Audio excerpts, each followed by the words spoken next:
放，手机又在震，群组讯息直接爆到99人。明天放假，谁要出门？3秒不到全部回我先。有人说吃烧肉，有人说去海边，有人找到便宜民宿，有人说今晚不睡。兄弟一声集合，没人在装忙，请假速度比上班还更狂。昨天喝醉，今天又夜早餐，这种默契真的太夸张。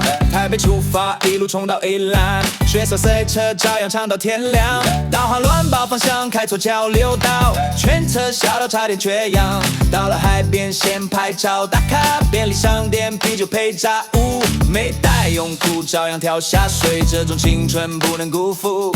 有人负责搞笑，有人负责干杯，有人看到辣妹眼神直接起飞。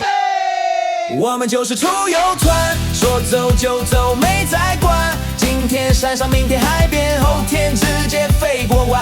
蓝群主想不完，兄弟感情不会散，有你们陪我一起疯，人生才真的精彩。每天吃泡面，有钱住饭店，照样玩到天亮，青春只有这一遍。